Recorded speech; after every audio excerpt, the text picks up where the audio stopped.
Good morning, good afternoon, and good evening, everyone around the world. This is Wraithkind back again with another Forgotten Realms D&D episode um, with the Protectors. We are still going to the Seelie Court in the Feywild.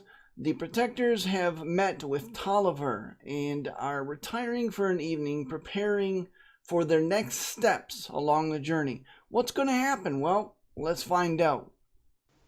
Never mind. Um, so you all are retiring? Yes. Yes. All right. Is Lycum sleeping as a wolf on the bear rug? He's sleeping as a wolf out on the common room floor, not even in his own room. He's just going to sleep by the fire there. Beetle tries really hard to be grown up and sleep in her own room, but she can't. So eventually she wanders out with a blanket and curls up with Oh. Can Emeraldy do some prayer research? Yeah, go ahead and make your D20. Make a D20. Roll a D20. Dawn is going to actually study light, just stay in the common room by candlelight for a while. All right, that's Flipping through positive pages. result. Awesome. Okay. Are you staying up the entire time then, Dawn, or just going to bed late? I'll go to bed late. I'm not Okay. going to stay up the entire night. All right. And everybody gets a much deserved long rest. Banner, you have a hard time at first dropping off to sleep as you find yourself in your room and memories come flooding back of far happier times. And you realize that perhaps for the first time since you've been forcibly ejected out of the Feywild, that you feel alone. Because Talia would be here. And she's not. It takes you a while to fall off to sleep. You toss and you turn. Even though the bed is extraordinarily comfortable, you cannot feel comfortable. And you eventually do fall off to sleep. As you do so, you feel a mental lurch. Your experiences of Talia contacting you before didn't adequately prepare you for this, as the force of her power is much stronger and much clumsier, as you feel like her grasp around your mind. You are in that room you're now accustomed to. It's cut stone. You look down, you see blood on the stonework. Hear the clink of chains. You look up and see Talia's wrist. You look down and you see a mass of cuts and lacerations on her chest, on her abdomen, arms, legs, wet with blood and sweat. And in spite of that, you hear this low growl in the base of your throat.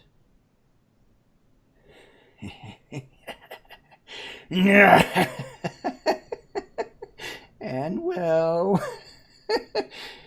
enjoy it while it lasts, and well.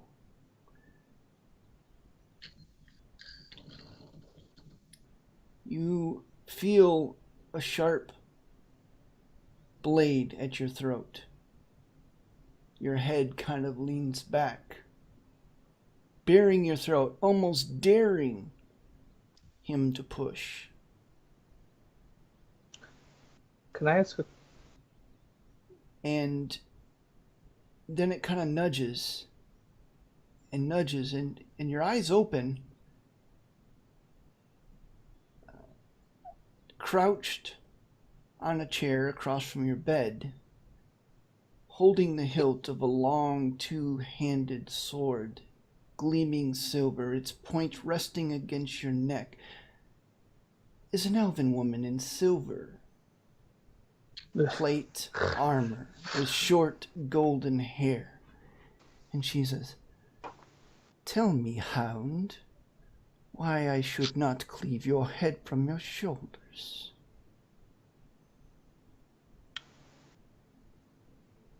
You dare call a wolf a hound in this house? She nudges the sword again. That is not an answer. Do you love her? Are you really her friend? Her eyes harden. If you want her back, then you need me. We don't have to like one another. Although I don't really dislike you, to be honest.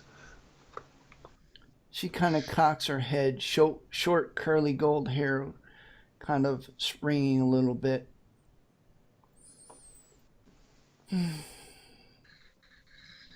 You snore, she says, and then she stands up and lowers her blade.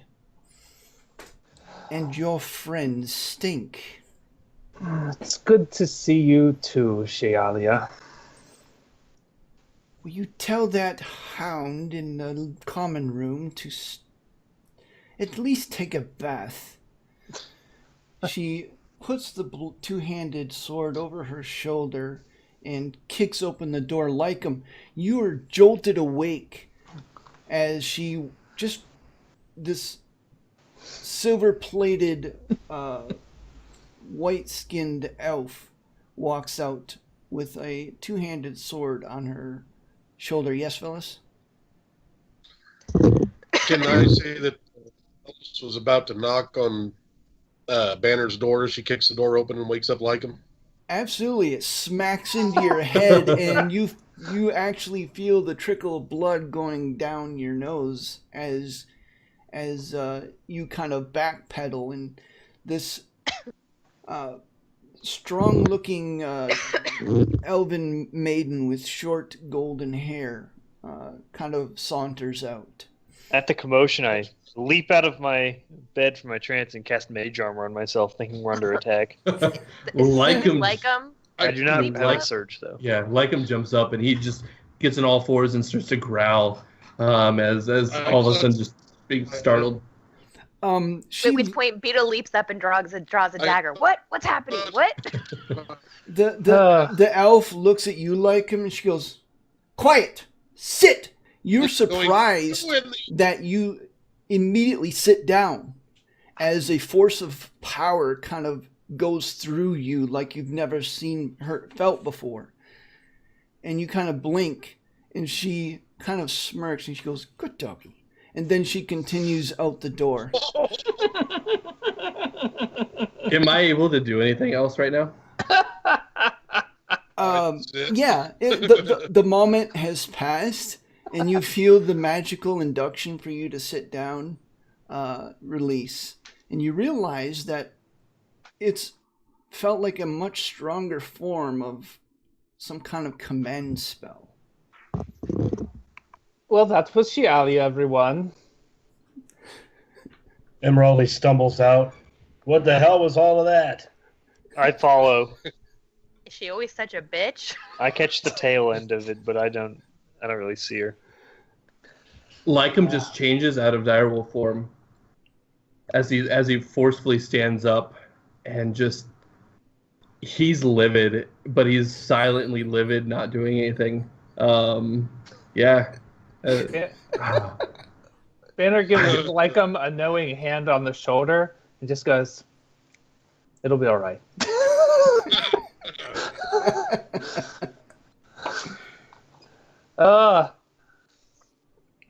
I like her. After Banner, will there come a time Banner hates her. after she helps introduce us to the Empress that her continued existence as an ally will no longer prove necessary? We're not going to kill a member of the Fey Court, Dawn, but we don't need to be friends with her after that. Well, We could. you don't have to be involved.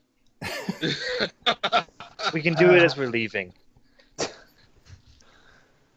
In any case, You just brush that aside. good morning. As if we're tabling that for now. Vess is about to unleash, some horrible diatribe on her as she walks out the door and then notices how good she looks from behind. And your nose is gushing, Velas. It is gushing. I mean, she kicked that door hard. My friends, maybe she's not all that bad. You should give her a chance. Emeraldy touches Velas's cheek. How much do I need to heal him his injury? Just the barest amount. It's Okay, one. like the equivalent to 1 hit point of damage. Okay, lay on of hands, 1 hit point. All right. Thank you, Emeraldy. It's like if I had some bad snuff or something. Velas, you were actually, your sinuses were kind of stuffed, and now all of a sudden they're very clear. Me. I think I'm in fine voice today. Thank you. Is everyone in the Feywild so stuck up? What's gotten into Yes. these people? What? Yes, I guess this is what happens when you live in isolation for thousands of years. Well, then you get to live for like 4 millennium or something. I mean, think about it. I'm a quarter of the way there. A quarter. Longer than These it sounds like. cells are practically gods. Dawn So am I. responds derisively. She's unimpressed. We had to remember that we're just merely specks of dust. Fortunately, that gives us an advantage because they won't expect us to amount to a whole hell of a lot. I intend to make Anwell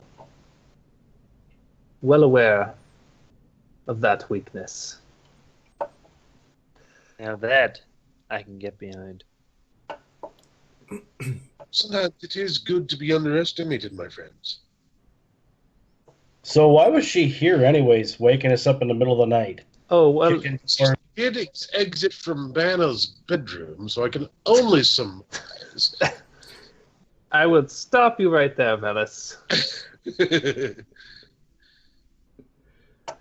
She just wanted to threaten me. You know, the usual. Well, the way she stormed out of there does seem that you did not respond positively to any of her advances. Perform. I think you're misunderstanding. Beetle face palms on behalf She of women gets- everywhere. I'm gonna I- walk over to the door, but to the hallway and close it, Okay. just because it was probably left open when she stormed out. Yes, it was. Well, First, I'm gonna peek out in the hallway. Is anyone like walking by? No, not that you see. Are there like torches on the wall or anything like that? There are, there's sconces along the hallway, and on each sconce is a drift globe. Just 1 second. I have to check something in my inventory real quick. well, I'm gonna go, if no one's really around, I'm just gonna like glance around. And I'm just gonna like take one of the drift globes and pocket it. if I see this happen, I'm going to stop it. Are you trying to hide it, Dawn? Well, I'm in the hallway. I'm not in the room with everyone else. All right. Can Lycum see it because his passive perception's still 21? I'm not in the same room as you. There's a wall in between me and Wait, you. But if you're leaving you could the be in a room, hall, though. Are You you could still be leaving in a the hall. room? Yeah, Yeah, I'm she's out in the stepping hallway. out of the hallway. Oh. Well, I guess we're leaving. Let's go. And I walk out. Oh, come on, that's metagaming to like the highest level. I'm just kidding. All I'm right. not gonna I'm take just the at- one right next to our door though. Is there like a section of the hallway where other guests are staying? The hallway you're looking down doesn't have any other doors. It leads to the whatever main hallway that you guys came in on from the Great Hall. So this hallway doesn't have any other doors. Okay, I'm gonna wait to Off take of it. one until I can take one near a doorway where someone else is staying, so they think it's them and not me. That would be wise if Okay. you're going to make I'm this happen. Don isn't going to steal the one right next to our door.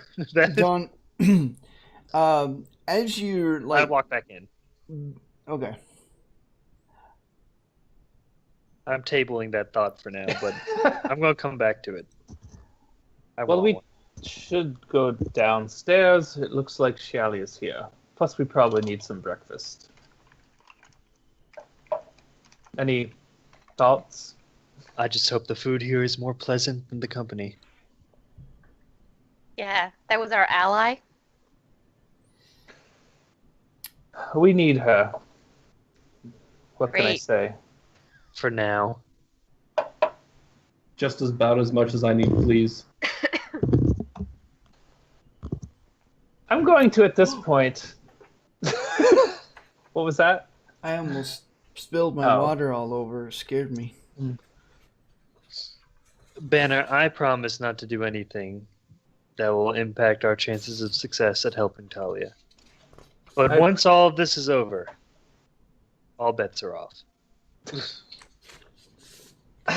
For now, it's your lead. Welcome to Sildir, I guess. At least you didn't have a sword to your throat when you woke up. No, I didn't. And with that, All I right. guess we mosey Woman, out. my friend. Okay. Um, And I'll be in direwolf form, by the way. So, as you go ahead. Banner, when are we gonna need to put on these fancy get-up? I'm not wearing that. We're not going to court yet, Emeraldi. We'll see. Also, we might need to wear. I don't even know who's going yet. I can only take a limited number. Only a limited number of us can go. Well, let's get downstairs first. Time for breakfast. I Hopefully walk out and stride downstairs. All right. As you head down the hall and that meets up or joins the main hallway, there I would also like to. Right as I'm doing this, I'd like to make a perception check to make sure we aren't being followed or people are observing us like hiddenly. Sure.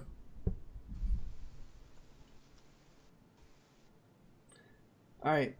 As you exit the sideway walkway into the main hall, the servant that is waiting across from the door is rather hard to miss, Dawn. As she's standing there, and as you all emerge, she goes, "Oh, this way.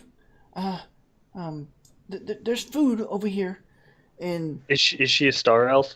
yes. Okay.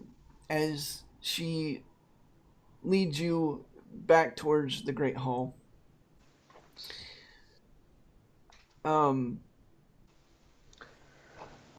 Even though it took you maybe 5 minutes to reach your rooms, it takes you about 10 minutes to take the same path back to the Great Hall. Banner, you are quite used to these oddities and distances by now. But as you emerge into the Great Hall, you hear kind of almost a girlish giggle and look up to see Shaila leaning against the table and Tolliver sitting on a seat.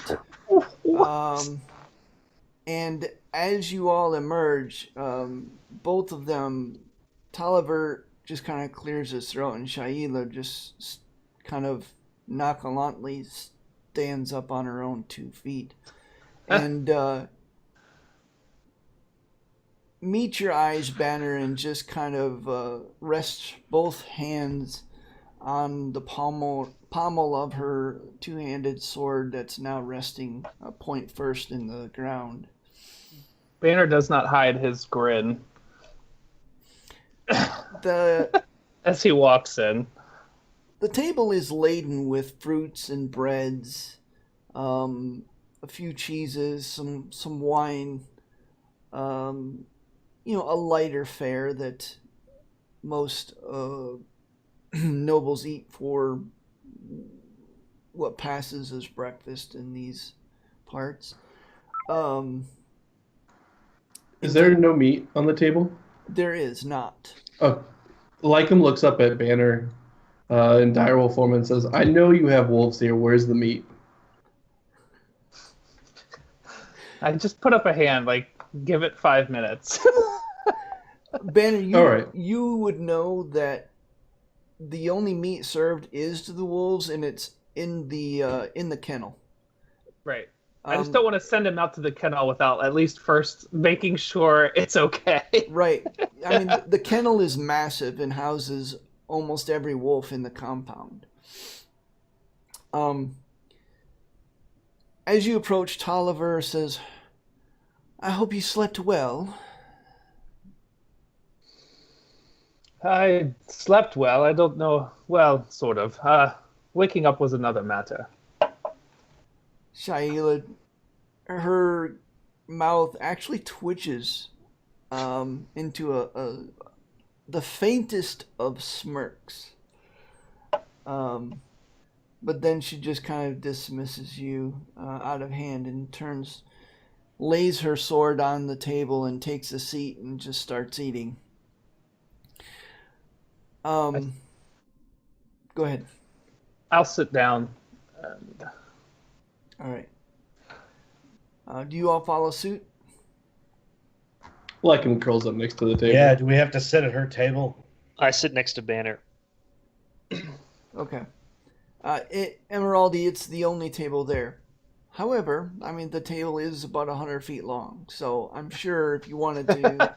Then Emeraldi's going to sit as he possibly can to this elf maiden, because she's got a great weapon. Sit close as or far from? No, as close as. Why should I be okay. afraid of Oh, okay. I just missed. I wasn't sure what you were saying.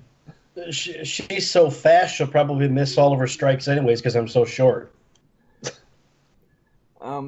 Emeraldi, as you settle sense. down, Shaila pauses in her chewing and kind of looks over and gives a very obvious sniff and kind of looks disdainfully at you and then continues to eat. Emeraldi Dawn sniffs too. rolls her eyes. Yep. Good eats. It's like we're at Denny's.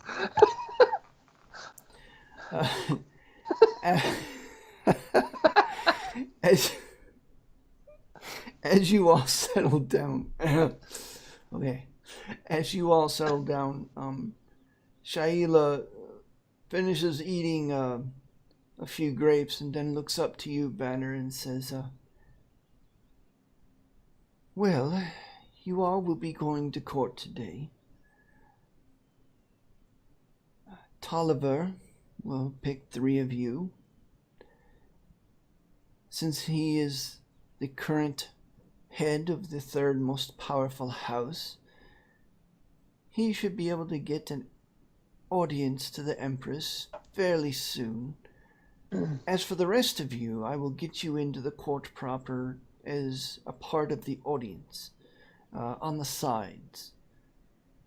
Keep quiet, don't make any sudden moves, and stay out of trouble. And don't talk to anybody."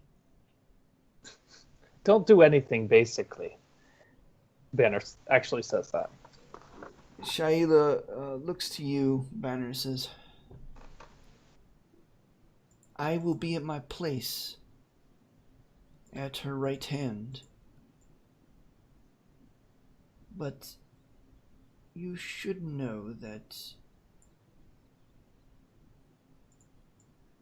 an audience with the Empress is probably not what you are expecting. As far as I know, you would be the very first non-residents that will have an audience with her. I was able to prevail upon her to grant me that. But it is the only request that she can grant at this time. Be prepared. I don't know how to... And for the first time, Banner, she looks a little uncertain, which you've never... In your experience of Shaila, uncertain is not a descriptive term you would apply to her, as she seems to be searching for words, and then she rejoins with, "Don't stray far from the palace once the audience is over." What did Tolliver tell you what we have to work with? I'm sorry, can you say that again? I said, did Tolliver tell you what we have? Did Tolliver pass on what I told him, basically? And I passed it on to the Empress. That is the only reason why you were given audience. She has received the message, and she wishes to hear it from you. Very well. Velis, wake up. Make an insight check.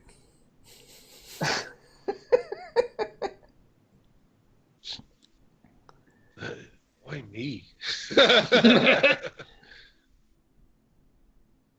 Because you are the one most likely to see this. I need to start making fires. He has a +0 to insight. I know. I think it's for other reasons, though. I'm leaning more on his courtly repertoire. Velis, you caught an undercurrent there. An undercurrent that you have heard in the court of nobles across the land that you've been in. You clearly can tell there's something more going on here. There's another reason why you all were granted an audience, but obviously you don't know what that reason is. You just... It was just some kind of intuitive understanding that there's something... There's more than meets the eye here.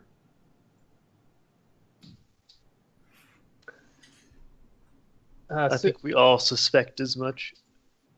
What of Talia, though? This isn't my... I'm not going to be prideful here, but I know nothing about this. At what point do I say something about what I know of her? Nothing. You say nothing of that, only the message. Then what is the point? That is not for you to know. The Empress wishes it, that is all. Trust that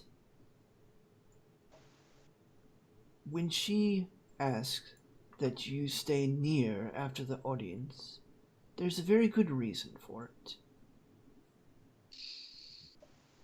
Very well. This Shia talking? Yeah. Or this is Tolliver talking? I'm sorry, can you say that again? That's Shaila talking. No, it's Crooks and Eyebrow. tries to kind of catch Banner's alien, not raise eyebrow, kind of looks at Banner, trying to nod and let him know that maybe there needs to be a little conversation as we walk back to, or wherever we go.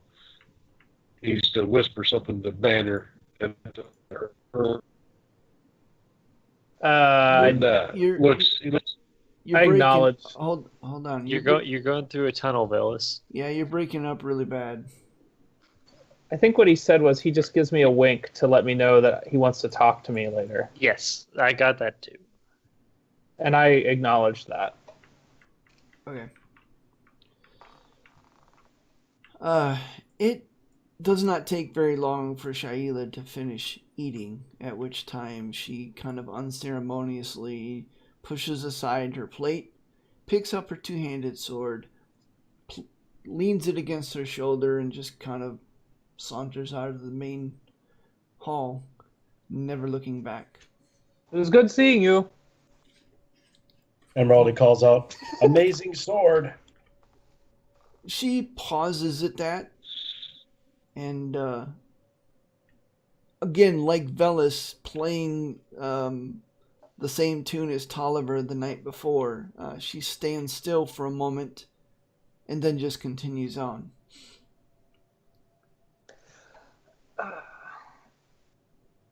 So, Tolliver,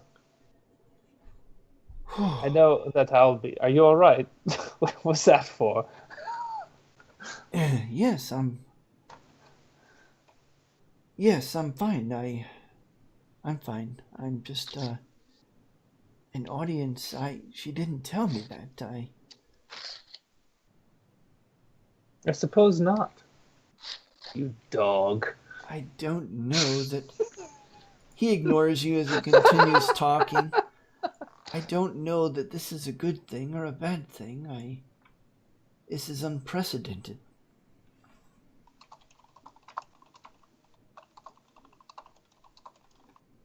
But if we are... Yes. I know I'm going. Are you planning... You are all going, but when we reach the palace entrance, Shaila will be there to take those who are not accompanying me.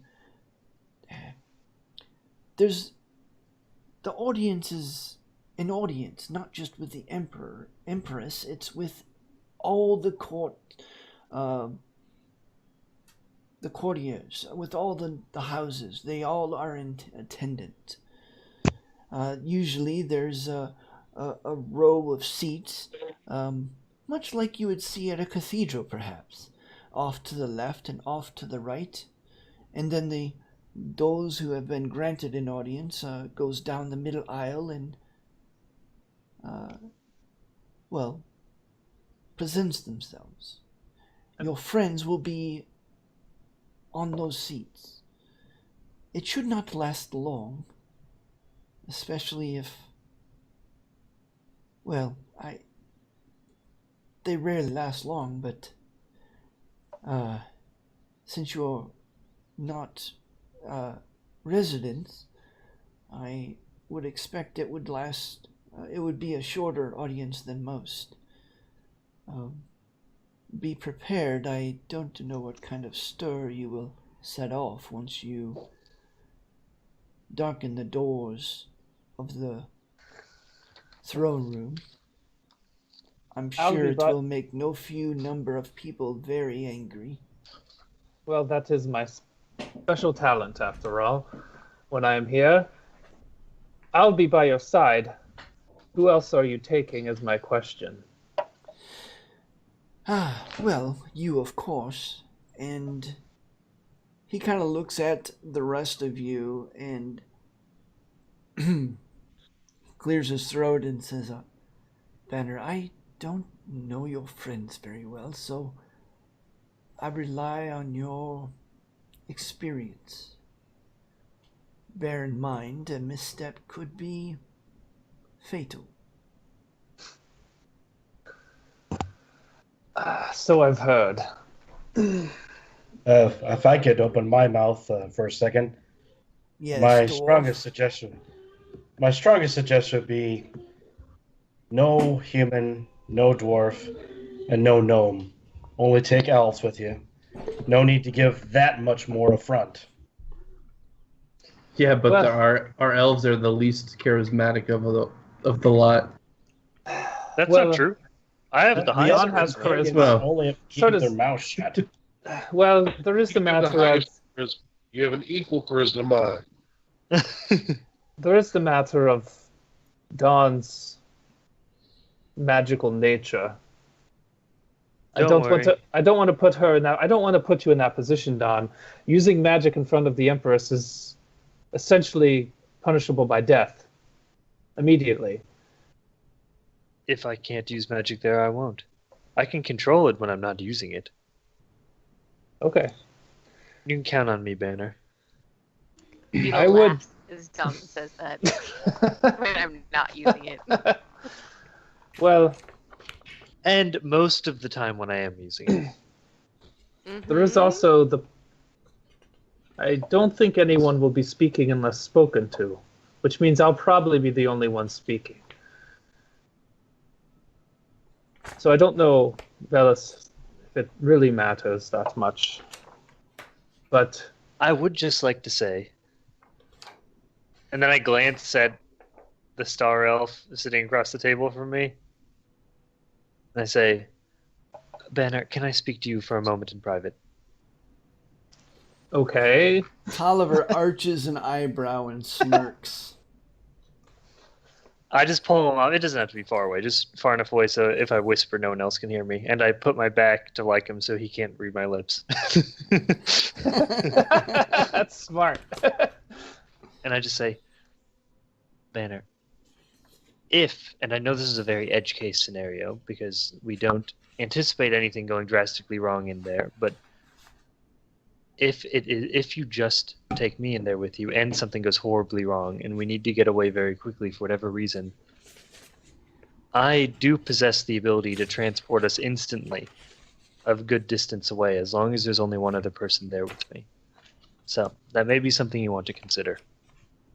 It's worth thinking about. I nod to Don, and I actually turn, and as we go back to the table, I say, Tolliver, 3 of us with you, right? Yes, and 3 of you in the seats. What of Thornkiller?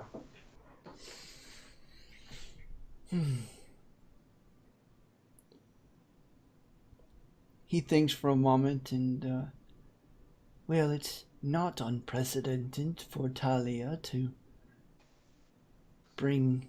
ride him to the city, and though he has never been inside the palace, I am sure that he may come with us, though understand that he will not accept another rider. I meant his presence as a member of this house going to the court. More than being ridden. I'm sure that would cause a bit of a stir. That's kind of what I'm thinking, but in a positive sense. No, I didn't say I didn't like it. I like it too. Maybe the court should. And then she shuts her mouth very quickly, looking awkwardly from Tolliver to Banner, and just starts eating again. Beetle, I want you to share your mind. If it makes the court uncomfortable, I'm all for it. Yeah, that's sure. Tolliver, I Of course, think what it would. make this more comfortable than a human? Well, I think this is more about Tolliver's presence being exaggerated. As you all Regardless, consider, probably things are my specialty, but whatever you decide, I'm sure that you know this better than I. as you all consider this, Tolliver's head kind of cocks as he takes you all in, and Banner, you see something that you're familiar with, the first notes of a kind of acceptance, something that you saw in his eyes that took you far longer to get, and you feel perhaps a little jealous of that. As he looks at the rest of you and he goes, Well, Banner, it seems your friends aren't as clumsy and inept as I first thought. Well, they have actually had an education. We have? Well, some of us. Some of us have. He's used to me. I like the idea of Thornkiller, but I don't think it's enough. What Do you would have impress something in them? mind?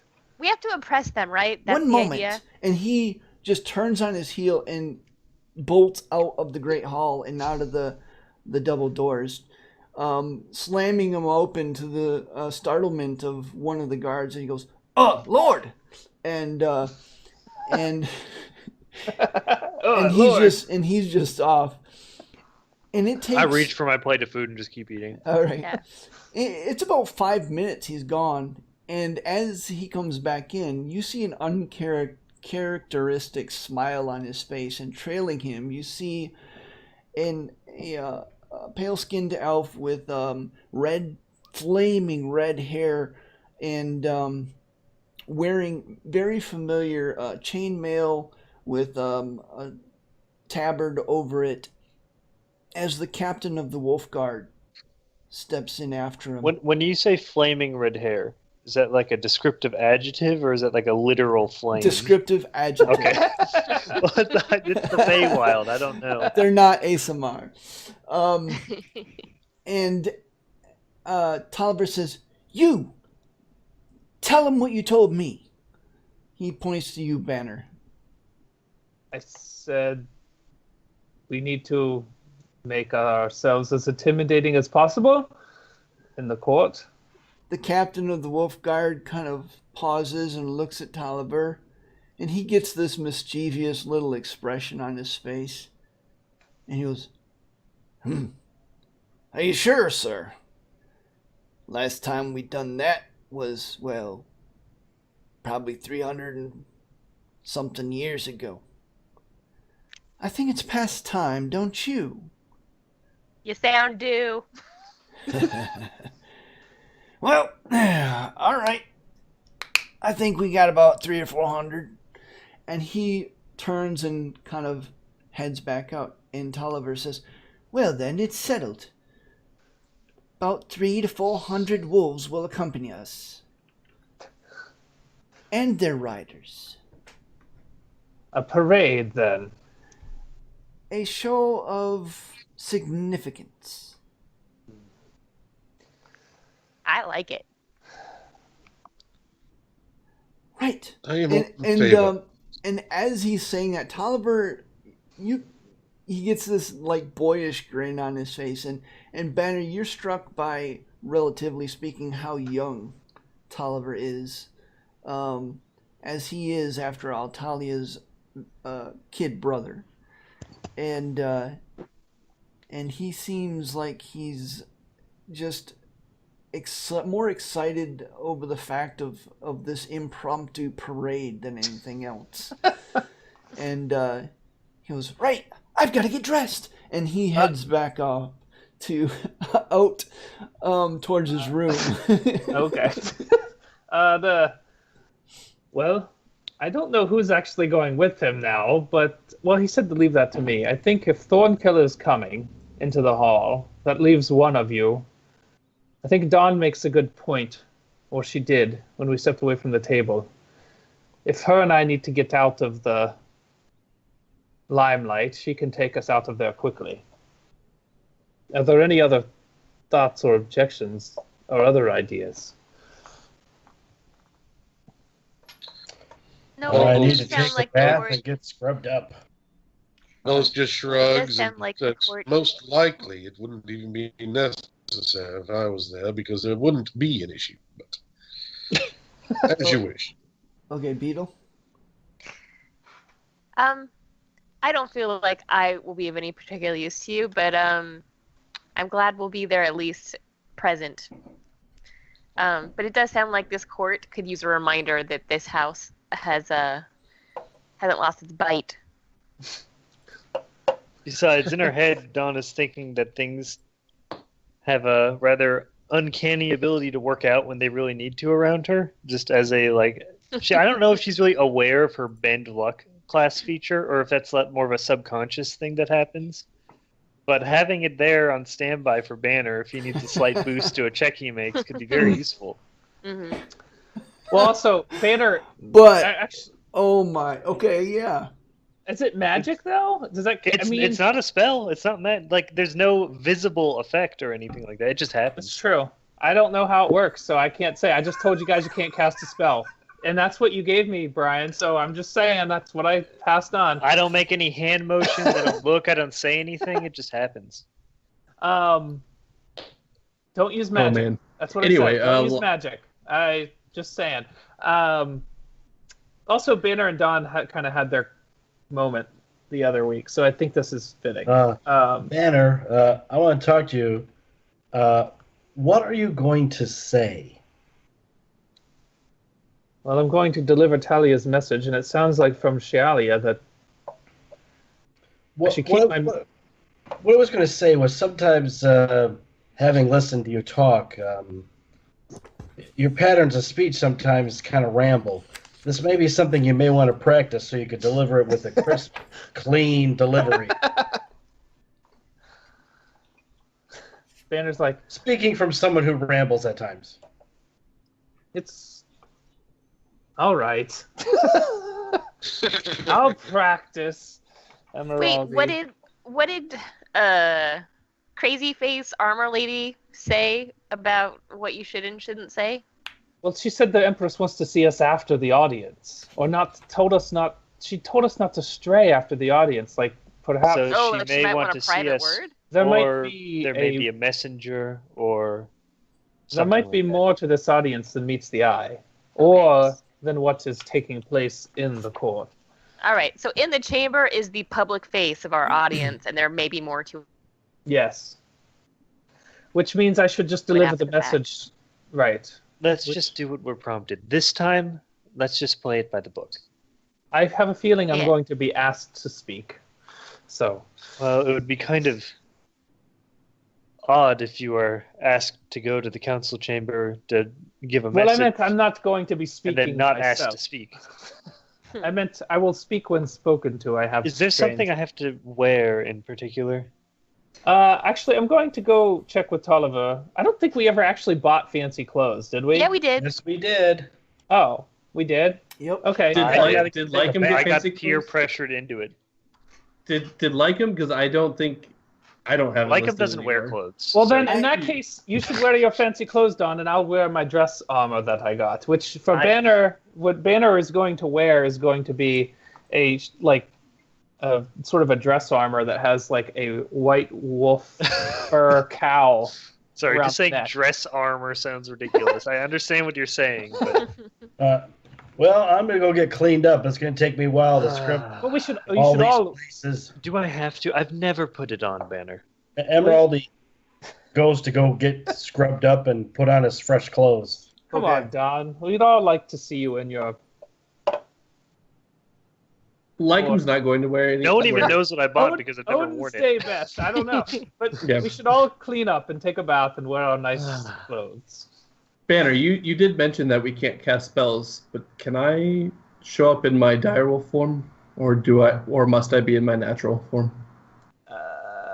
I would prefer you to be in your natural form this time. I don't know about what's required, but just as a me being there and wanting backup, I think that I would prefer you being in your natural form. I agree with Dawn. I think they might view you as being deceptive. Courts and people. It doesn't. I'm not really clear on whether you can't. I would say no spells should be in effect when we walk in either. At least nothing Right. we can control. I snap my fingers All and right. dismiss the mage armor around me. Just in case. Lycum stands up. Lycum goes from being in wolf form wrapped up to, all right, stands up, stretches out. Like And awful. I love you very much, but you should take a bath. It feels really weird to not have those wards I around. don't think I will. Lycum's start- not. If given the choice, Lycum's not going to change anything or dress up or anything. I He's whisper going to to. be- I say, Velis, can you? I know what you're saying. Yes, I can take care of that. I just cast hold stabbed person her a on him. couple times. Sparkle. Banner, let's get this over with as soon as possible. I feel naked without my mage armor on. All right. All right, we get ready. I pull out my dress, and it is so incredibly wrinkled from being stuck at the bottom of my bag. So I have to cast prestidigitation to like get all the wrinkles out several times. All right. And so over the next half hour, 45 minutes, you all endeavor to get ready in whatever way that you choose to do so. And you... Dawn combs her hair for the first time since she's begun traveling. It's like the comb... I break it at least once. And you all reemerge in the Great Hall with Tolliver wearing what looks to be dyed blue leather-studded armor with silver studs, and no visible weaponry, and a satchel in which is his pan flute, and he's got another scroll case on the opposite side. And he goes, "Oh, good. I was wondering if you guys were coming at all," he says, and he sounds a little boyish as he says it, and he goes, "Well, come on, we've got to be there." And he runs out the door. As you all follow Tolliver, you are surprised by rank upon rank of Fey wolves, saddled with very small saddles, and upon each Fey wolf a soldier of House Steora, studded leather armor, dyed green lances, swords on each hip, and saddlebags on each side, presumably stuffed with supplies of various sorts. Brian, I'm not sure if it's important or not, but the dress that Dawn has does cover the runic markings on her left arm. Okay. Down to the wrist. So they are invisible. That may be significant later. Okay. Believe it or not. It depends on what happens. So anyway, and all of them are in various state of readiness, as some of them are mounted and waiting, and others are making last minute preparations, cinching saddles and kind of patting down, or maybe scratching their wolves under the chin, as a couple of them, kind of do one of this number and hold their chin up. And as soon as Tolliver exits, followed by the rest of you, the courtyard goes to stillness, and the few remaining soldiers not mounted quickly mount as they prepare. You all see 6 rather impressive-looking war horses already saddled and prepared. Tolliver motions you all to the horses and jumps up on his own wolf, as he kind of waits for you all to join him. In due time, you all, with Tolliver in the lead and kind of riding abreast. Sorry, go ahead. Shared actually 2 burritos, I don't know. Well, there it is. Hey, Andrew, can you mute yourself? I don't have anything really prepared for her, so this is what she's going to eat if she's hungry. Just mute me. We can't. Andrew, mute yourself real quick. He stepped away. I heard him get up. There we go. That'll work. You ride down what passes for a road, which is actually just a widened dirt trail. You all are riding Wait, am I riding a horse? Is that? Yes, a war horse. My dress isn't slitted. I have to ride side saddle. God damn it! The one time. I was actually Do they have a side saddle? Because they're different saddles than normal ones. No, they actually don't. They weren't prepared for Then that. I ride very uncomfortably. A tiny. Okay. God damn it! Side saddle is ridiculous. As someone who rode horses for 10 years. Really glad I brought breeches. I look at Beetle and I say, I blame you for this. But you look so nice. As you. No one said you had to get a dress. No, you all- just led me to that section of every store we went into. I think I must have missed something. Are all of us going to be riding a wolf? Or no? No, we're on No, horses. you're on war horses. Also, Dawn is riding side saddle because her dress isn't slitted. So, it's ridiculous. Yeah, the six of you are the only ones on war Shit, horses. I almost fell over. And you're riding abreast with Tolliver, who is on his own Fey Wolf, padding silently down the widened dirt trail towards the entrance, or the guard towers that serve as the entrance of Sildir. As you guys do so, the boyish excitement kind of schools itself as you grow closer to Sildir, and a kind of nervousness settles over Tolliver's face, and he starts quietly but firmly instructing you all. He says, "There is no weapons but those of the Queen's will in the court. Any weapon drawn or spell cast unbidden in the Queen's court will be on pain of death unless the Queen provides immediate pardon. Only members of the Seelie Court, their retainers, and up to 8 guests are allowed to attend an audience.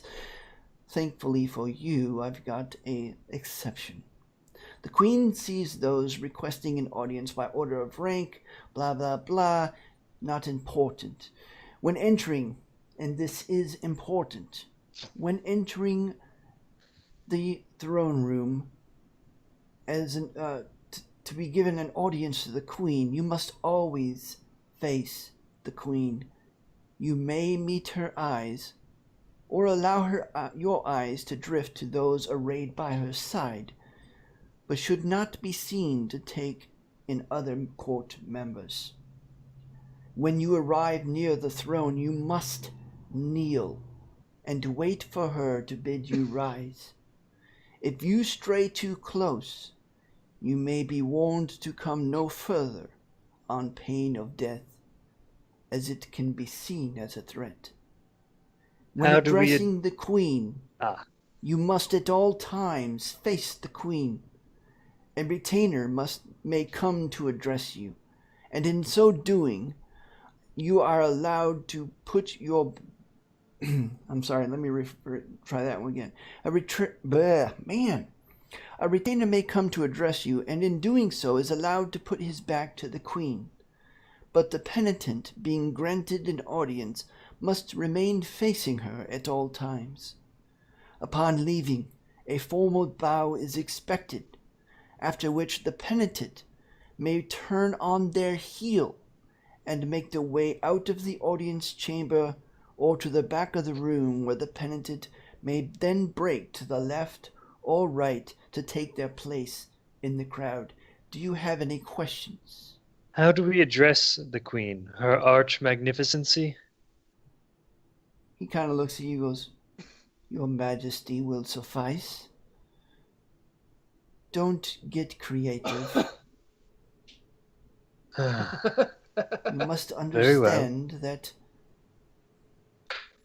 like Banner in his battles, this is a different arena, but it is no less battle." And and with that, you do come to the. As we're riding, though, I just want to check in with Velas and see what he wanted to tell me. Okay.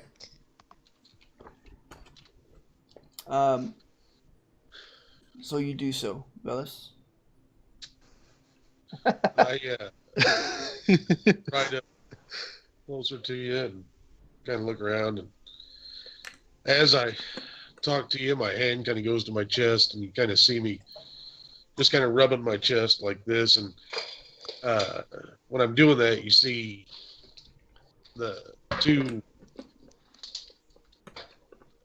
leather thongs around my neck. You may have noticed it in the past, never considered it, but you see that it's always worn inside my shirts and stuff. And I look at you and I go, my friend, I know the pains of the heart. I know that I many times seem to be no less than a philanderer. But have you ever seen me leave a brothel, ever enter a brothel, or seen that? And that is because I only have one love in my life. So I feel like I know what your heart feels, but to the best of my knowledge, my love isn't in any danger right now. It's just that she cannot be a part of my life, and I cannot be a part of hers. And I will do everything in my power to make certain that you, my friend, and your love, since you can be together, you have nothing familial standing in your way, that you will be together. If it is to save her, I will do my best to help you do that. Well said. Banner doesn't say anything. He just reaches out a hand and takes Velis's forearm in his hand and shakes it firmly. I reach over. Oh, sorry. Were you still saying something? Yeah, and he says, and he nods, does it as an acknowledgement of Velis's commitment and what he just said, and he says, well, there were things in the way, but Talia wasn't about to have that. And I want you to tell me the story sometime. I would be glad to listen. It is a tragic story, my friend, and it may bring tears to your eyes, and I don't ever want to make my friends cry. You're not getting it out. You've been doing a very good job of that lately. You're not getting out of it that easy. I take off my my satchel and everything, and I hand over to Beetle, since we're not allowed weapons or magic and items and stuff in there. I basically hand this big pack just stuffed with all of the things that Dawn owns for the most part: the swords, knives, a bowstring for some reason, health potions, various potions. The cloak of elven kind is stuck in there somewhere because I can't wear that over a dress. It look ridiculous. I just say, Beetle, hold on to this for me, and Wait, do not lose it. you don't have any extra dimensional magic things in here, do you? I rifle through there really quickly, just to make sure. No, I don't. It should be fine. Okay. Are you sure? Yes. Okay. Don't lose it. It has everything I own in there. Some of them are very valuable. A few of them are quite volatile. I'm shocked that you think I could possibly be responsible for you conceivably losing everything you own. I mean, it's not like that happened the day after we met each other. Look, it's either this or leave it in our unattended room back at the Shaded Compound. It's fine. It's fine. I open up. I'm the not bag happy about it either. I open the bag of holding and I stick her stuff in there. Banner hands his stuff off to Velis. This is the moment where I'm really happy that I managed to convince Brian that my character's arcane focus was a part of her body. Emerald Good point. grabs Banner's forearm. I'll be praying for you. And Baranar will bless you. and give you the wisdom and the smarts to say the best thing that you can. That was almost musical and We pass a procession of minstrels. I appreciate that, Hark, Emeraldi. the fluters! It was so. I heard music when you spoke. That was Baranar's blessing. Banner, I recommend you relinquish your equipment as well. I gave it to Velas. Yeah, Excellent. I hand my stuff to Velas. We are completely unequipped. This Although never happens. I can summon my weapon, or a weapon. I can summon my spells, but I'm not going to. Okay. So, as you at long last emerge from the forest leading up to the city, you're greeted with your first sight of Sildir. For most of you, anyway. It rests upon a cliff across a canyon topped with pristine white walls on a field of lush green grass. Tumbling over the edge of the cliff and hurtling to the hint of a river far below, several waterfalls sends their cool mist in the air, wetting your faces. Nearest you and on the same side of the canyon as you see a guard tower straddling a pathway that seems to end at the cliff. The tower is made of stone, though thick cord-like roots grasp at its base, seeming to root the tower into the ground itself. The roots are what compose the pathway in place of gravel, or cut stone, or bricks. A few elven guards with white skin can be seen. Their 3 are standing on the battlements with longbows of a strange white wood, full of quivers across their backs. The ever-present pink light of the Feywild glinting dully off copper-toned scale mail.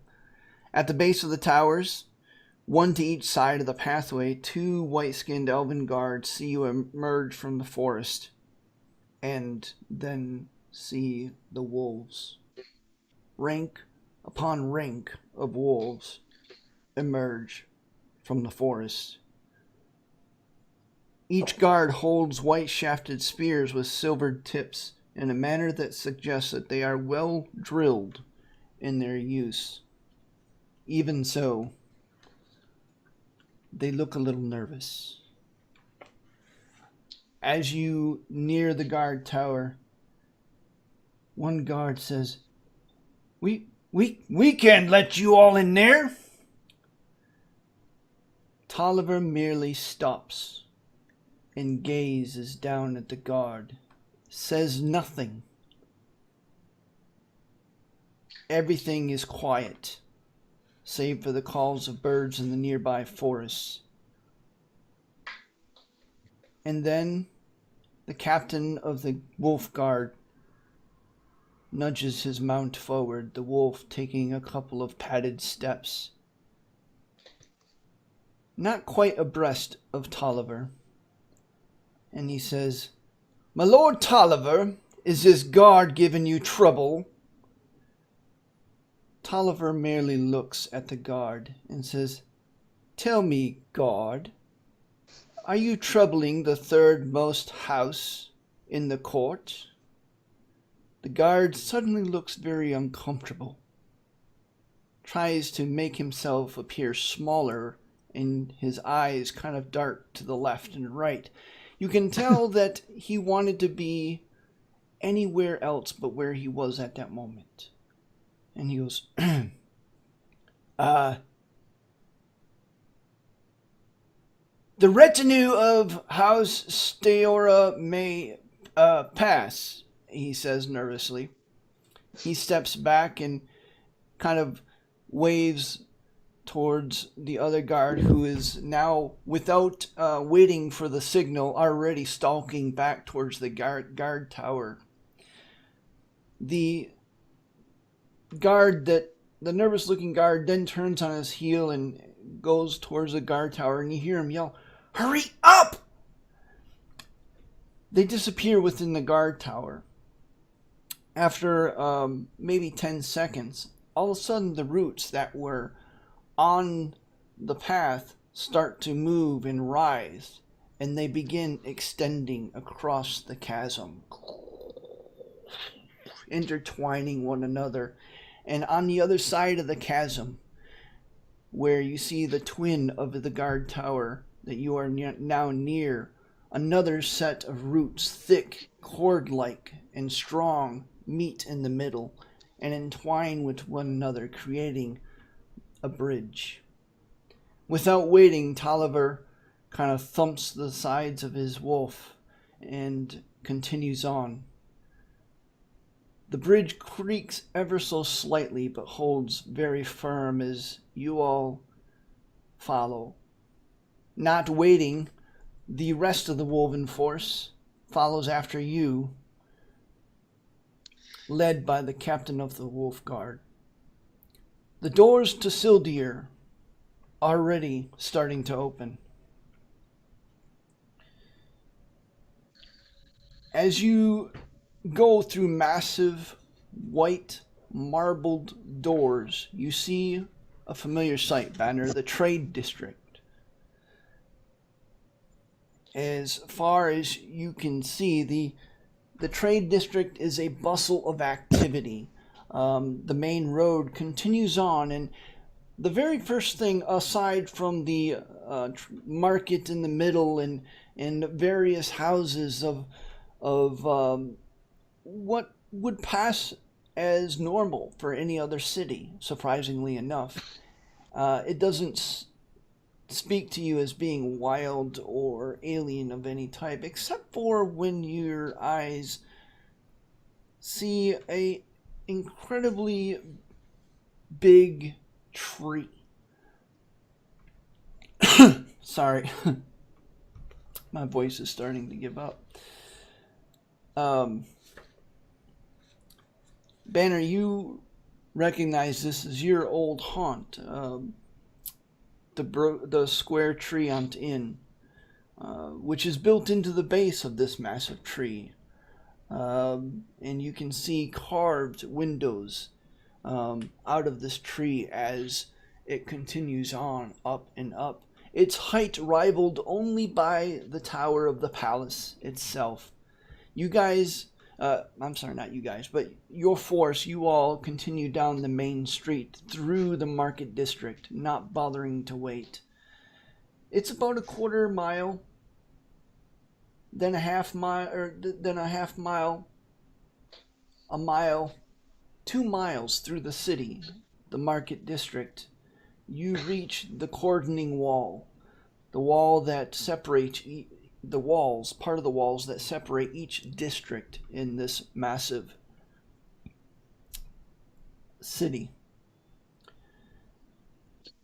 This wall has a large portcullis flanked by no fewer than 6 guards on either side, all resplendent in armor that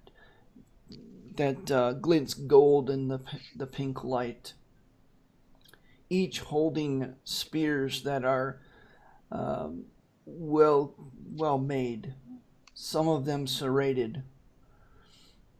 They see you, they see Tolliver, and they merely open the gates. You continue on. All the while, each and every one of you notice a sudden change as you at the transition into the market district. It was as if someone turned on a faucet, as rain now wets everything you own. And as you enter into the palace district, the downpour worsens. Now, barely seeing 10 feet in front of you, you barely make out this massive square shape of the palace that then extends into and transitions into this incredibly large circular tower that reaches up and up far beyond your reach. Banner, you know from experience that at the very top of this tower is an eyrie wherein many of the the court's griffin riders house their griffins. They don't keep many, but enough to stave off any force that would try to impinge on the walls of Sildir. You reach the base of massive steps, and you look up as hundreds of steps, beginning wide and then narrowing down to another large set of doors. This is where Tolliver dismounts and nods to you to do the same. The Wolf Guard, however, do not dismount. Every one of them stay mounted, and their wolves simply lay down, as if nothing out of the ordinary. All the while, of course, parading through the market district and then through the palace, your force, your retinue, has caused no small stir of attention as people began to shadow your movement to the left and right, and of course stopped at the gates to the palace. Now there are several hundred palace guards, just kind of seem to be casually standing near the wolf guards, but the fact that they have shields and swords to hand is not lost on any of you. Should any trouble begin, you have a feeling that any resistance would be quickly crushed. You step into the foyer of the palace, a grand place, paneled in cherry oak. Yes. Just right before he enters before Banner enters the room, I'll need to have just a moment with him. Okay. So as you guys are, wait, what room? As we're walking up the stairs, you mean, basically? And keep in mind, it's like raining cats and dogs right now. Well, I meant before he enters, like the throne room? The audience chamber. Oh, okay. All right. If there's a separation between the front door and another door to the audience chamber, that's where where we would split off to be part of the audience, and he would go on into for the meeting with the queen. If there's a spot like that. Okay. Stepping inside the main doors of the palace, you are in a foyer of sorts. You see the walls paneled with cherry oak, glossed to a fine finish. Several more guards, very well dressed in this gold glinting armor. Every one of them looking competent. A few of them, you can tell, Banner, as you and your friends step in, shift their feet. A few of them, their eyes kind of transition over to the figure that's kind of waiting there in the middle of the room, silver-plated, arms crossed, foot tapping, as Shayla says, "Well, you took long enough. You all are drenched. Get them some towels." She turns towards one of the guards. Wait, are we in the place where we're not allowed to cast spells yet? Because I can take care of that really quickly. She pauses, and she says, "Well, you're not in the throne room, though. Get them some towels," she says. I just cast prestidigitation like boom, boom, boom, boom, boom, boom, and dry everybody off. As you do so, Shayla pauses. The guards that are standing there, hands kind of resting on the hilts of their swords, their knuckles begin to whiten as they all shift their gaze to Shayla, and she goes, "Never mind."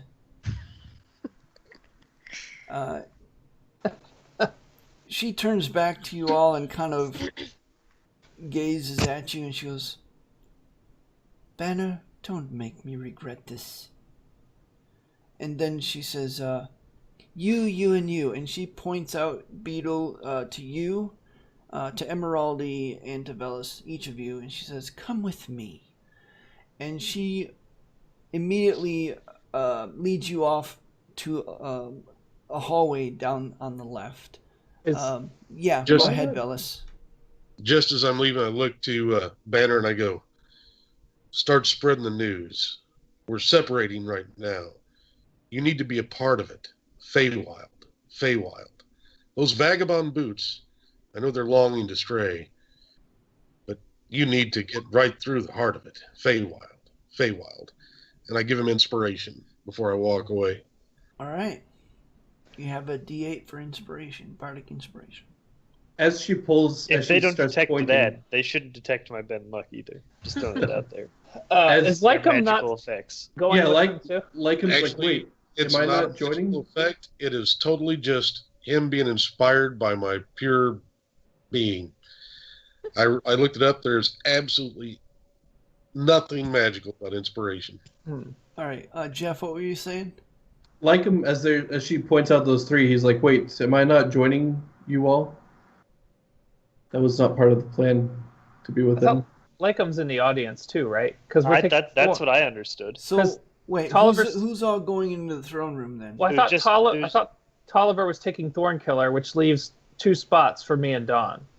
Is that right? No, Thornkiller is outside. Oh, okay. Then, sure. I guess we're taking Lycum then. I don't know why this is happening, but I'm just going to roll with what she did, I think, because it happened. Okay. Of all the places I've ever been in my life, this is not... Do you not want to Lycum? Do you want Velis to go in your stead? I would much prefer there it. was the matter that you and I spoke of as well, Banner.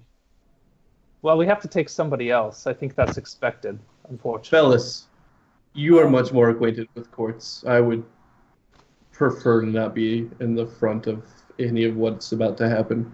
Shaila sighs and says, will you hurry up? Time is of a premium. All right, we're taking Velis. Let's go. Very well. Human, you stay here. Rugrat, come with me, she says to Lycum. Yes, master. And I'm she... also going with her too, right? Yes. Yeah. So I it's- whispered to Banner, they said we have to bow to the Empress, but do I bow? Do women bow as well? I quickly showed Dawn how the different people bow. Okay. Okay. And yes, Beetle, Emeraldi, and Lycum are with Shaila as she quickly leads you through a variety of hall passages that essentially you get the feeling that it kind of circumvents a few rooms. You're not sure what rooms or anything, but you are ushered into a side door. And I pay close attention to our route. Okay. And before she pauses at the side door and she stops with hand on the doorknob and turns around and she says, pay close attention. There are... Again, she seems to be searching for words, and then she says, oftentimes the most significant details are not at the actual audience, but in the crowd. And with that, she opens the door and ushers you all in quietly. Can I actively take a look at what's going on? Do a perception check of just what's going on? Yeah, make a perception check. For those who wish to. Does There we go. There we go. Does she sit in with us, or does she go off on her own place? Well, you don't know that yet. We're still in transition here. And I'm not in direwolf form. I just didn't have that switch. Oh, which Obviously. is probably a good thing. Yeah, yeah. So yeah, as you walk in, Lycum, you see everything and nothing. It's hard to explain. You see a multitude of other star elves, white skinned, in various regalia and finery. Some that are, so bejeweled that you wonder how they're able to walk. Others with porcelain masks of various types. Still others with bare sleeves, but and low cuts, but very voluminous dresses and skirts. I should say skirts. And the hall is huge. If the Great Hall of the of House Deora was big, this could envelop that hall easily. As you're looking across, you are on the left side of the throne room, and you look at a cathedral's worth of pews on that side, front to back. On the other side, it's mirror of pews front to back. Though no one seems to be sitting, as they are quietly talking to one another. The incessant whispering as people are talking to one another. Are they covering their mouths? Some of them. Others use very ornate fans.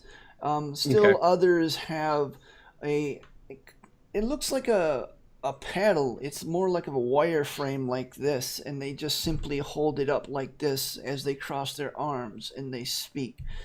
You're not really sure why they do that, the significance of this. It could be just a cultural thing for all you know. You've never seen the like. As you all step in, all whispering ceases. And every eye turns towards you. Shaila, still leading the way, leads you to a pew that is half empty. You see on the side, let me look something up real quick. Crap. I thought I had it. Here. You see on the side of the pew, carved into it, a picture of the heraldry is of a shield with a large two-handed sword laying on top of it. And on the bottom is some script. Does any of you read Sylvan? All right, so I do. Yep, I do. Dawn, you're not with them. Sylvan is different than Elven. Yes. Yes. Okay, so Lycum, you see in stencil below the heraldry, it says House Eladi. And she motions you all into the pew. As you all kind of slip in the pew, you begin to hear the whispers resume, and this time they have kind of a vicious, angry tone to them. And as you quickly sit down, there's another sound, another voice that overrides all the others. And it seems to echo from everywhere at once as it says, "Silence!" The whispers cut off. You all look towards the front, and that is when you see an empty sapphire throne. The sapphire being all one piece. But to the left of it,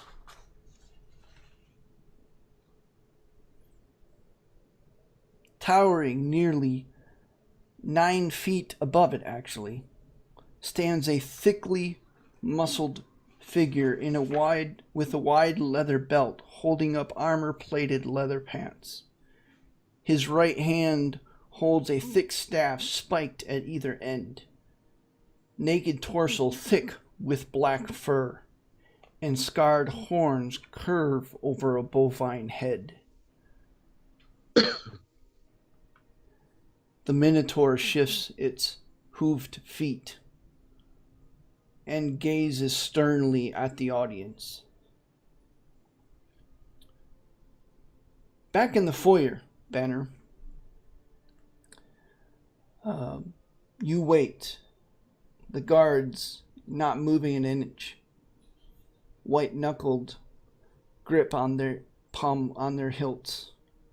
Some of them, you could quite tell, are angry. After all, you are in the palace of the Empress, where none other than Star Elves have ever set foot before. And yet they hold their peace. Tolliver kind of shuffles his feet nervously. You see now in the foyer a couple of others there waiting. Tolliver mutters under his breath, "Those are lesser houses. They may not see the Empress at all today." The waiting seems like an eternity, but in truth it was a mere 10 minutes. 10 minutes during which nothing happens until Shaila returns. This time, Shaila is carrying her weapon. Again, kind of leaning on her shoulder. She looks at Tolliver and she says, "You're next. Be prepared. I must take my place." And then she continues on through the foyer to the other side into other hallways. Another 5 to 10 minutes passes before a functionary appears walking down the hallway and into the foyer, and he says, "House Steora. Tolliver. Lord Steora." Tolliver says, "All right, we're on. Remember, don't do anything stupid." Remember, Velas, don't do anything stupid. And Tolliver follows the functionary. Jay, did you hear Brian go through the rules when Tolliver was reading it? Read them after you sent them to me. I just want to make sure you heard all the rules when he was going through them. Okay. Kneeling, We're bowing. we're almost done for the night, but I may go a bit longer. Is everybody okay with that? Yeah, Yep. that's fine. Yeah, You know, maybe I can do that. maybe 20 or 30 minutes. that's fine. Works. Perfect. Yeah, I'm good. Okay. I just need to run to the restroom really quick, so keep going. I can turn on speakers. All right. You're good. So as you all step into the throne room, you step onto flat emerald green floor tiles marbled with brown. The sheer size of the room makes you feel small, perhaps a design decision. White granite support columns about 30 feet in diameter soar upwards and arch across the throne room, dissolving into intricate designs of swooping arches and swirls that spider across the soaring cathedral ceiling, upon which is sculpted thousands of green leaves. To the left and right of a large open space in the center of the room, pew upon pew, filled with members of the court that you can see in your peripheral vision as you all nervously keep your eyes forward. Leading you to gaze at the far end of the throne room, Beetle, Emeraldi, and Lycum would have all noticed that while staring at the Minotaur, whereas the throne was a moment before vacant, is now occupied. But no one walked in. The throne itself is cut from one giant sapphire, etched with swirling designs upon every viewable surface, reminiscent of what air currents would look like should an artist render it. A masked figure sits upon the sapphire throne, wearing a gossamer gown that begins as white near delicate feet, but then darkens to the color of midnight at the neck. Small hands and delicate fingers rest calmly on the arms of the throne. For a moment it seems her hands become transparent before once again becoming solid But as you stare, it had to have been a trick of the light.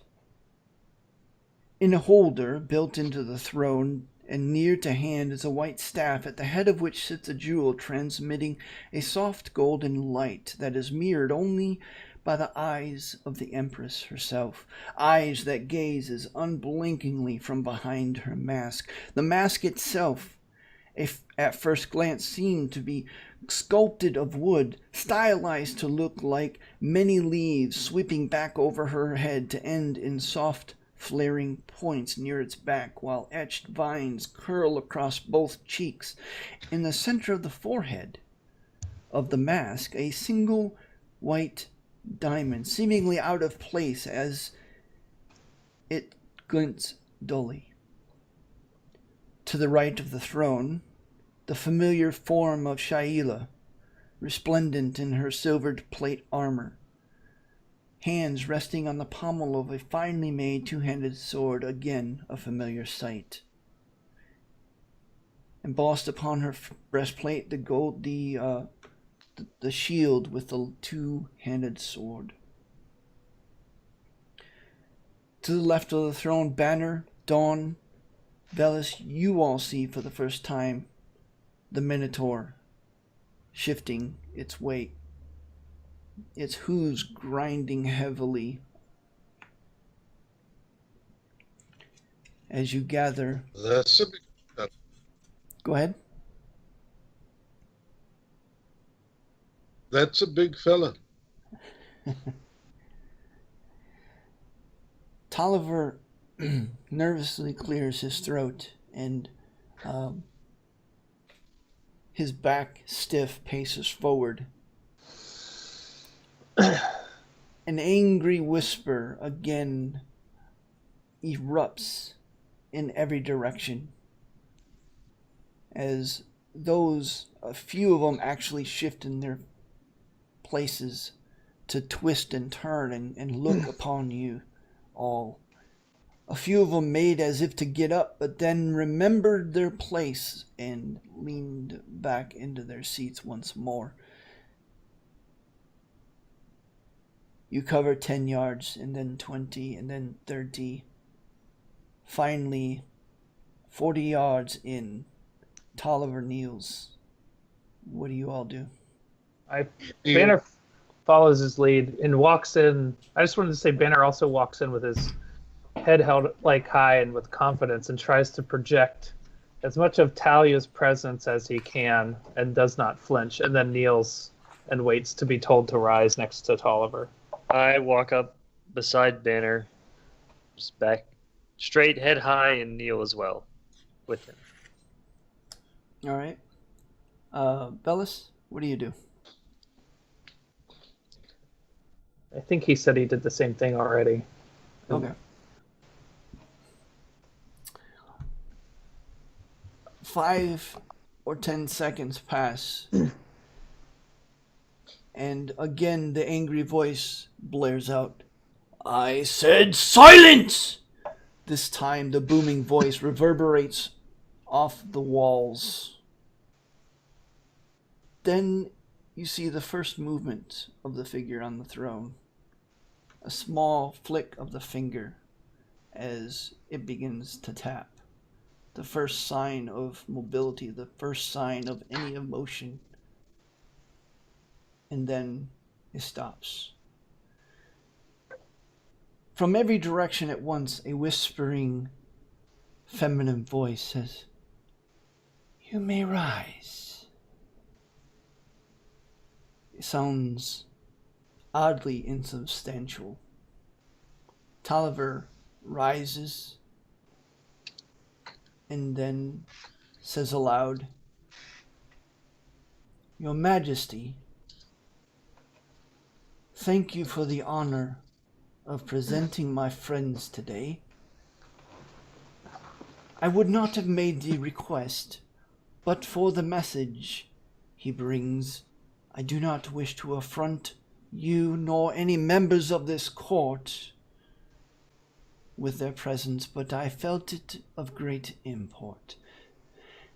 As he says that, you all get the feeling that this is somehow well rehearsed, as if expected.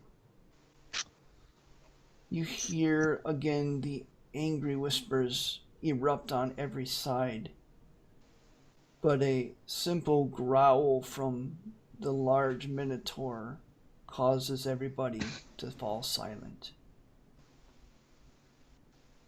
The voice from everywhere at once again says, "You honor me with your kindness, Sir Tolliver. Should we all have such manners? Tell me, who are your friends?" Tolliver, quite clearly nervous, makes brief introductions without embellishments, and finishes with saying, Banner is bonded to Talia. Banner is bonded to Talia, my Majesty. He claims to have a message from her. A message. A message. The hand on the throne, her right hand kind of clenches. As it does so, you feel a wave of power kind of wash over you. Power far beyond that which you've ever felt in your lifetime and probably ever will. And for a moment, everyone elicits a shocked gasp at such a overt display of emotion. "My apologies," she says to no one in particular. The mask turns towards you, Banner. You see the gold eyes transfix you. You feel a mental caress. Make a Constitution saving throw.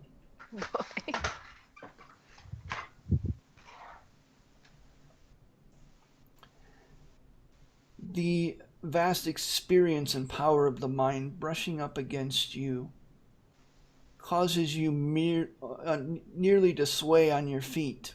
Thankfully, you determined to have as stiff as a posture as Tolliver. However, as the gaze transits now to Dawn and to Lycum, you both also make Constitution saving throws. You mean Velas? Velas, sorry. Is it a terrible idea to use actually, Tides of Chaos? Probably. I'm not going to Yes. answer that, but Dawn, you have a... no, never mind. I still need a Constitution saving throw from you. Come on, I got a +5 and I rolled low. That's bullshit. I want to recount. Are you going to use Tides of Chaos? Well, I can't after I already rolled. Oh. You both are brushed with the same mind. Velas, you actually begin... You actually have to take a knee, or else you would have fallen straight forward on your face and passed out.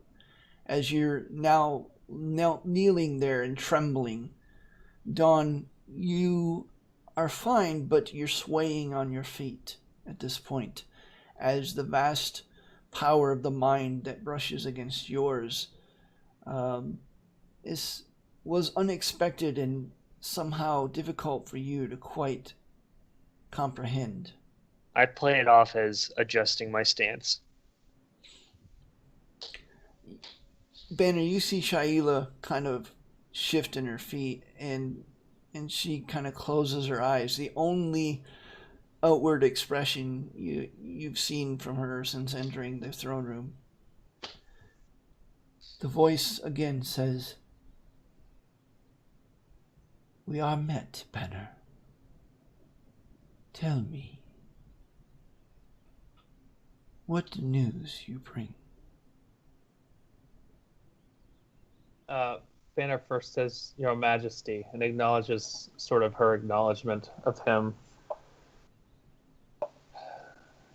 My lady bid me come here at the utmost haste to warn you of a certain house that moves against you. The mask kind of cocks off to the side. The eyes gazes into you. Yes. And? She bid me you beware, House, and I would not say the name here, but House Crow. House. What house? And you feel a mental prodding at this point. I said Crow. I did say that. House Catha. And as soon as you say the word, the angry whispers erupt once again. And off to the left, towards the front of the pew, a strongly muscled form stands up.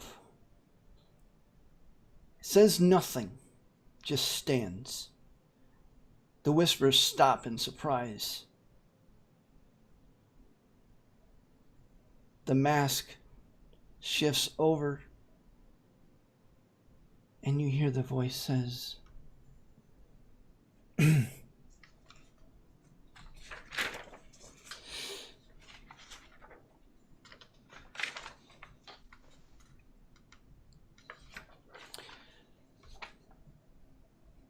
"I recognize House Coriander." The figure steps out from the aisle and into the main walkway. Step upon step, you feel the sheer power of the person that is now standing next to you. And you hear, "All knows House Catha does not stand," and well says, "I do not know where this cur got his information, but he is obviously in error, my queen." Everyone gasps at the affront. But the queen, the empress, merely sits back in her throne room. You again feel this mental brush on your mind, all of you, and it's tinged with what can only be described as satisfaction.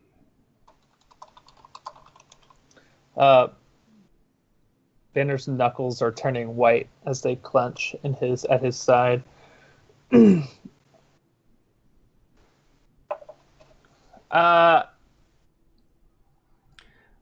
I don't want to speak necessarily.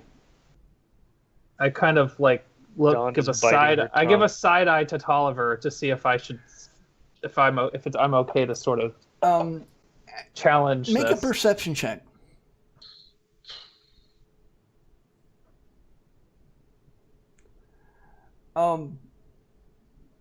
You see Tolliver out of the corner of your eyes.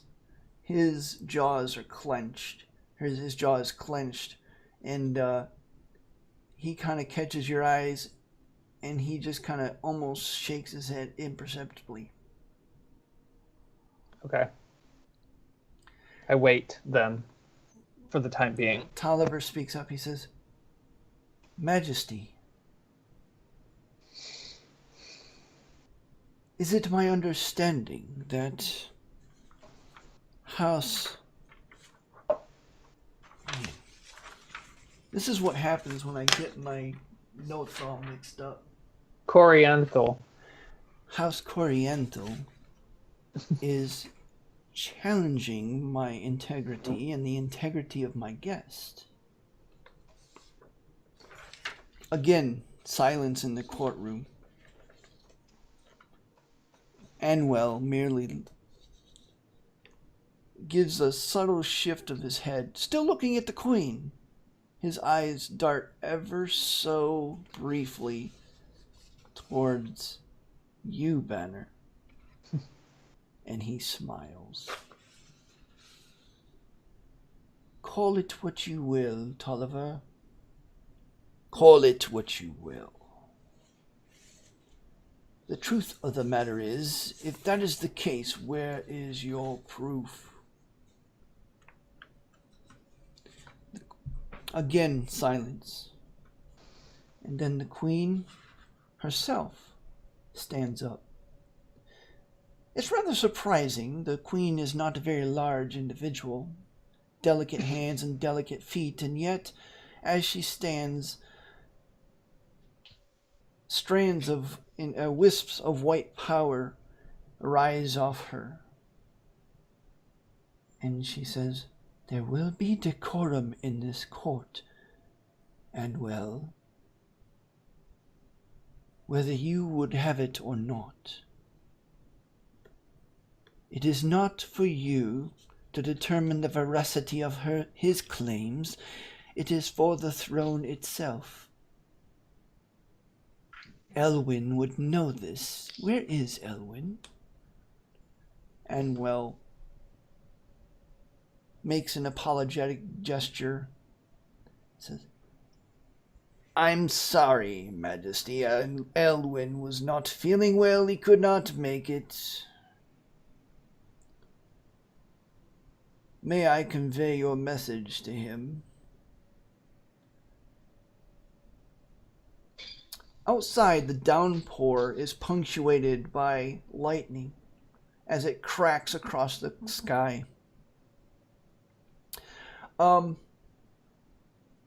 Beetle, all those in the audience, make a perception check.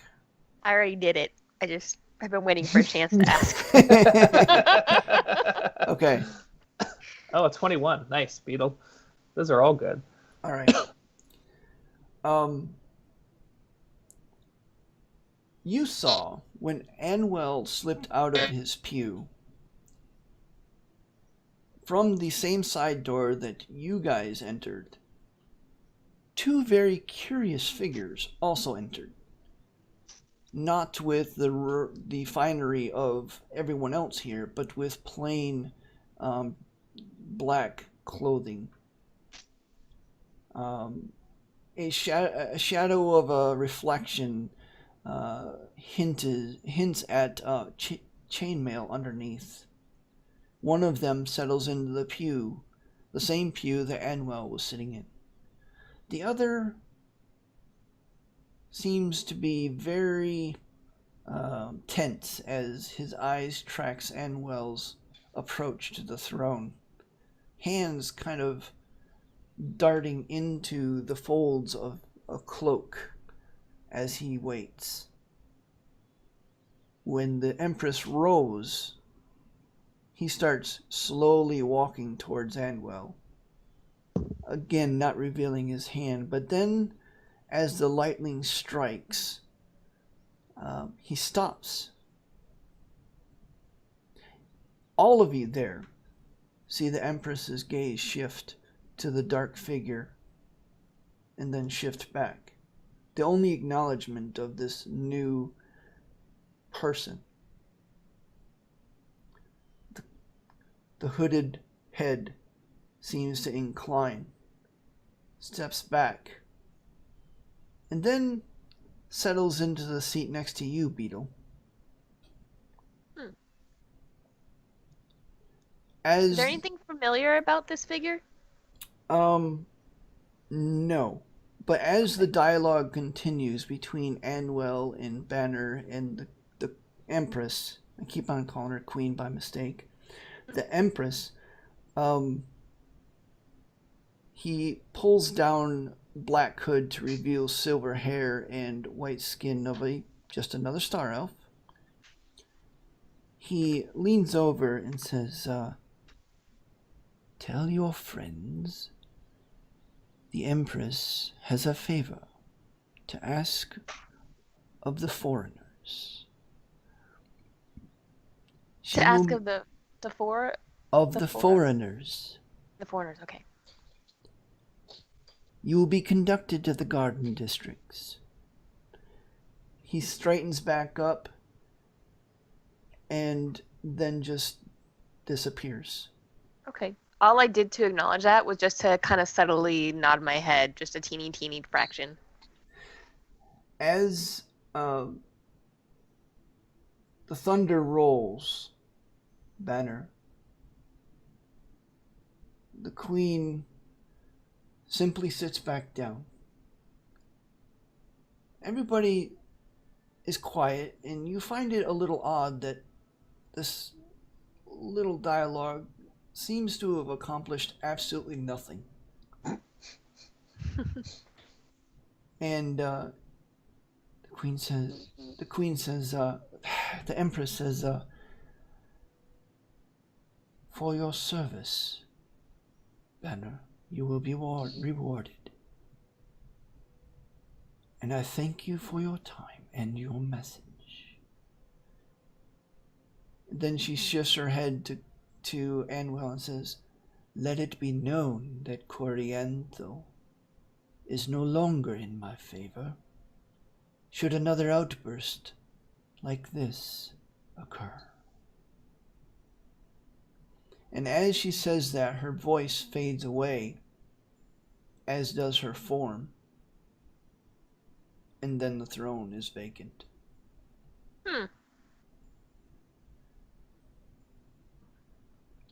You all, Tolliver kind of nods to you and moves to exit the throne room. And all the others in audience stand up, preparing to leave. You find yourselves about 10 minutes later loitering in the foyer. Now that we're out of the throne room, I kind of cover my mouth and use message to tell everyone in our party, Banner first, what the guy told me. All right. So you all know now the message that Beetle was given. I don't tell Tolliver. I leave that to unless Banner tells me to. I don't think it's. I just give Tolliver. After listening to Beetle, I look to Tolliver and say, I give him a nod, like, we got what we needed, but he's not to be involved if it's for the foreigners. So I know that, like, he needs to keep his distance from this. So I give him a nod and let him depart, if he is to depart. All right. So to clarify, you did not tell Tolliver this? I didn't tell Tolliver the specifics. I'll say, just so it's very clear, it looks like we have what we wanted. We'll be waiting here, but you should go. I don't think this is for members of the court. Yes, well. Good luck, I guess. Who told you that? Who did stop and see you, Beetle? I'll just sort of kind of like lean in, like just and whisper very quietly to them. That fellow that didn't look very happy about Anwell approaching the queen. Banner, Dawn, and Velas would not have seen that. They were facing the queen the entire time. Oh, that's right. Well, there was a guy. He looked important. The queen acknowledged him. I think he's someone he- who protects. What did he look like? Was he wearing anything special? Some chainmail under dark clothes. Like a robe? Beamer, I don't think you described what he was wearing. Just that he was a dark figure. Yeah, he was clothed in black clothes, but they were made of finer material. Oh, okay. But it wasn't, to the casual onlooker, it was not obvious that he was wearing chainmail. Beetle, you and Lycum are the only ones that actually picked that up. There it is. Okay.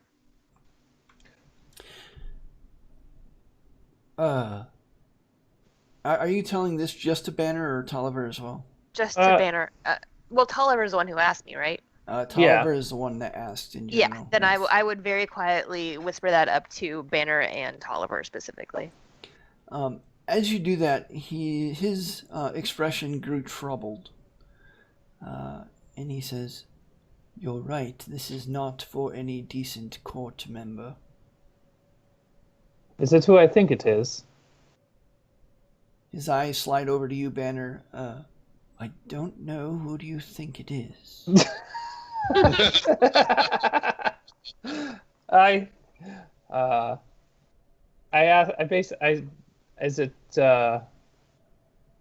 Is it Esther's house? I believe so, yes. All right. Those who watch. That is their slogan, I suppose. That makes sense, based on what I saw. If they are involved, I shudder to think. I can't think of this. Banner, good luck, but I must go. I'll get her back. And with that, we are going to end tonight's session. Cool. And that concludes this episode of our Forgotten Realms D&D campaign. If you have enjoyed these videos and the other episodes of our Forgotten Realms D&D campaign, please remember to hit the like button, subscribe to this channel if you want more, follow us on Twitter and Twitch, and we hope to see you again. Our next broadcast is October 21st at 6:30 p.m. Eastern Standard Time. Hope to see you soon. Have a great day.